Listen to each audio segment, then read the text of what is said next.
Thank you for joining me today on Designs of Value Online Art School. We are going to do a wet into wet blending today so you can see how that looks. Just going to look for a clean brush here that we can use. All right, I have a number 8 Schroff, which I absolutely love their brushes. Very, very good. With the wet into wet blending, you always start out with your mid value, your mass tone, and load both sides of your brush. And you're going to put this all over the entire design.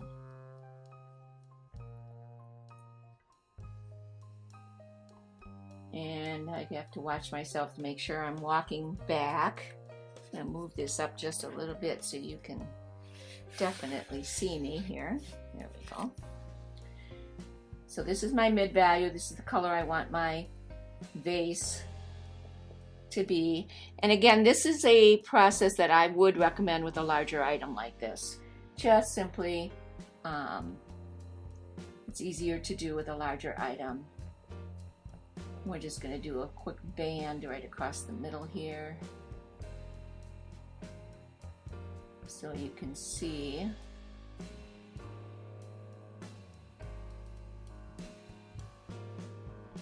How this process works. I'm just looking to see if I have a larger brush. And I do. Good. I'll use this one. This is a Schroff's 12. Okay. Let's continue with this filling in.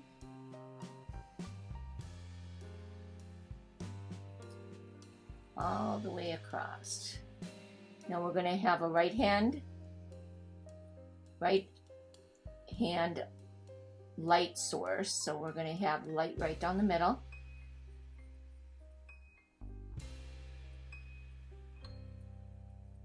And then we'll go darker to the left. Seems to be my choice when I'm doing designs, that if I'm not following a photograph,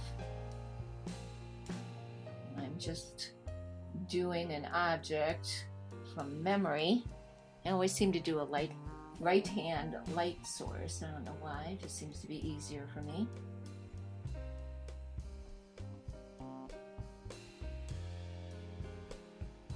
There we go.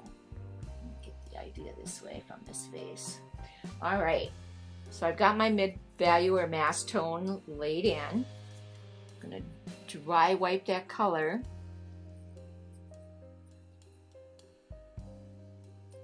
Right out of my brush. Got a lot of paint on this paper, so I'm going to start fresh here.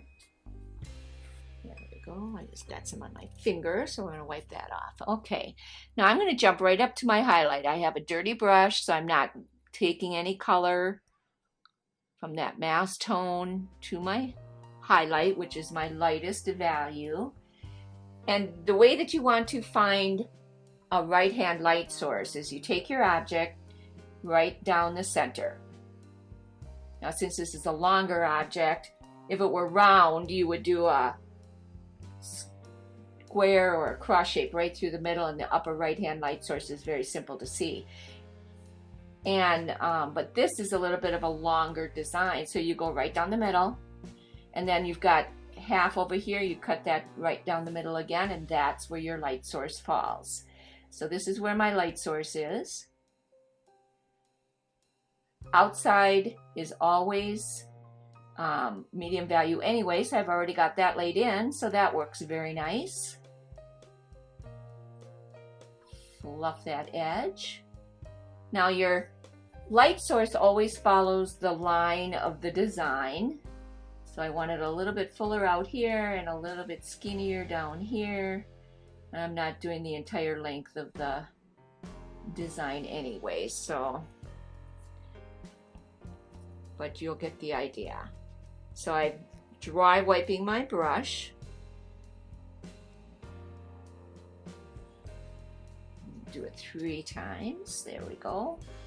Now, I do need to have one more value in here between that outside edge, which is my medium, which is already laid down, and this highlight. So I'm going to go ahead and lay that in. That's the next value down in the lights.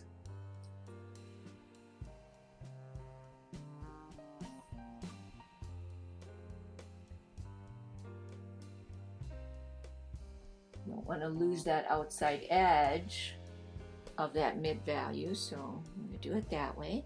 Now you also need another layer, I guess you could call it, application of that highlight on this side, but I like to blend as I go. So now I've got the lightest light, and then I've got lightest light, which is highlight, and then I've got light, and then I've got the medium. So let's blend these 3. I've got my hand back by the number. This is just on the right hand side here. Just doing my nice little crisscross. Again, I usually go down about half of the length that I'm doing. Get some more paper towel here. There we go. Do my nice little crisscross. Now I've created another value. Wipe that brush out, it's feeling a little bit wet, full of paint. There we go. Got that first value blended. I think I might need to go just a little bit back and forth here, not much. It's a pretty light color. Usually it's the darker colors you need to do that with, but I like that better. Soften it in. Now I'm going to go ahead and blend in that mass tone and that light. See, I still have that outside edge. I'm actually tipping my brush up because it's a pretty wide, because I wanted to fill it in, and using just the edge because I don't want to go over the outside edge here, but I do want to get that blended in. So I'm just tipping my brush up a little bit to get that blend. There we go. Now I'm going to go back to the light value because I want that to go on the other side here of this highlight. Don't want to go out too terribly far because your mass tone or your mid value color is going to be the largest area of your item. Again, when you look at an object, the mass tone is the color you see of that object. That's the color that the person looking at your object sees when they look at that. Red apple, yellow apple, whatever. In this case, a blue vase. Now that I've got that color laid in, I am going to go back and blend. Again, my hand's back.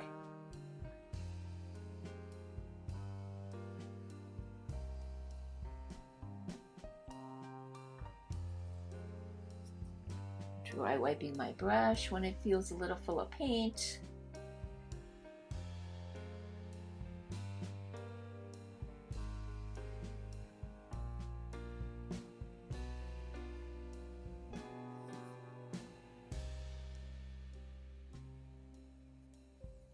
Now I see a distinct line there, so what I'm going to do is take my mop brush that I like, find it, there it is, right in front of me, and I'm just going to just stipple. See, it's not a blending tool, but it can help. It's good to have a wardrobe, if you want to call it that, of mops. Gently wipe that color out of there. Do that right over here as well.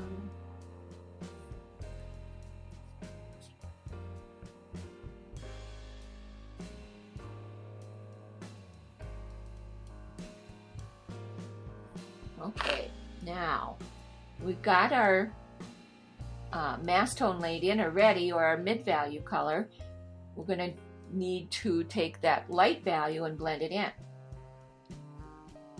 to that mass tone that I had laid down originally. Nice little crisscross, about halfway down.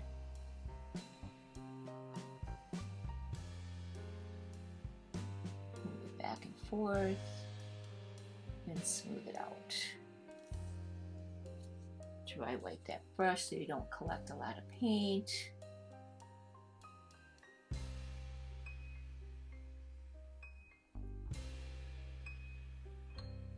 And gently blend that in. Some more paper towel here. Okay, now I can still see a line right up here, and I'm just gonna soften that in just a bit more.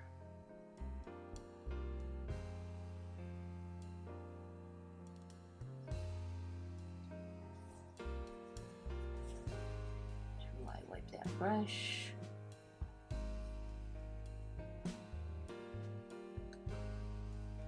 And blend in that value. Okay, now we're going to go to the darks. Got the mass tone in there or the mid value. Now we're going to go to the very dark. Load my brush on both sides right there.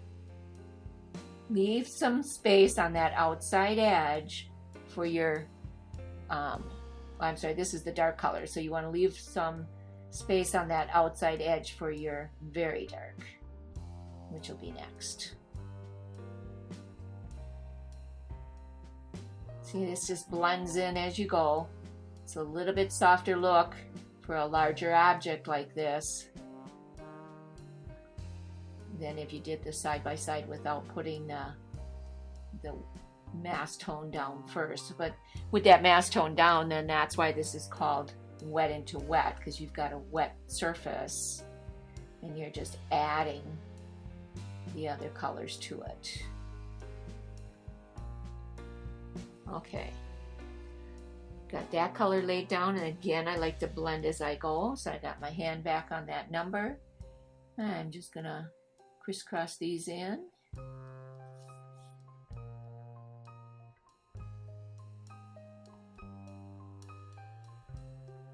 I know the blue's a little harder to see on camera, but we want to do everything in red. We're going to do the flower next in red, so, and I want to blend this in. Now, what I think I'm going to do before I blend in that side is I'm going to put the very dark in, because I don't want to get so much paint in there. Again, your colors go along the side of the object, just like your highlight.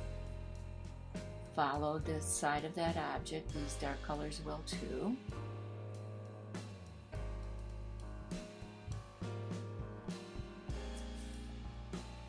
Dry wipe my brush.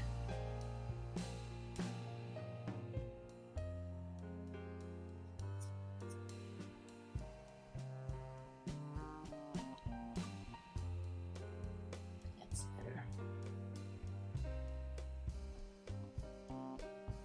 There we go. Now, I did the cardinal sin, and I've got that edge that it's not fluffed, so I'm going to just try to fluff that in. There we go, that's working. It added some blending and glazing medium to my palette because this was so dry from the light that now it's a little loose. Never fails. So I've got a dry wipe dirty brush. I'm holding it back on the number. I'm putting it between the very dark and the dark, and I'm just doing a little crisscross shape.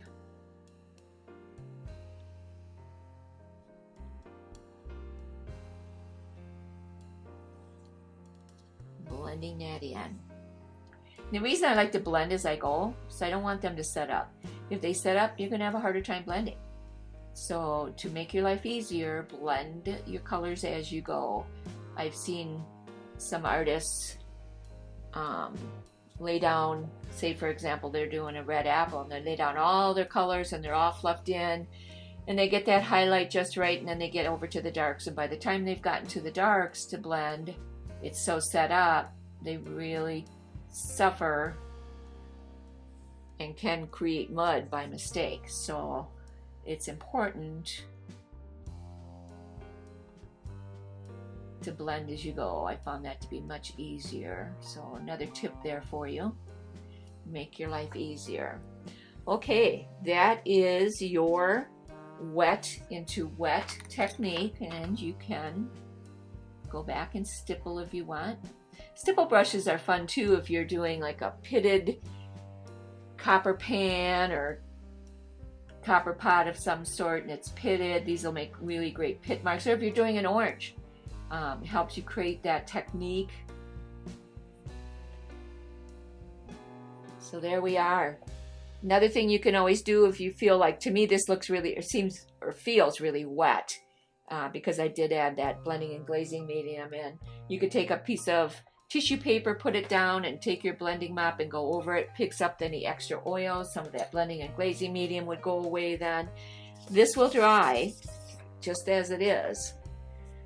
So it's not something I'm really going to worry about for this class, but just so you have that idea that if you feel you've added too much blending and glazing, or your oil seems to be a little wet that day, you can just take that piece of tissue, hold it down, I usually use a big mop, go over it like this, removes any extra oils in that paint or your blending and glazing medium. Thank you so much for joining me at Designs of Value Online Art School, and I will see you next time.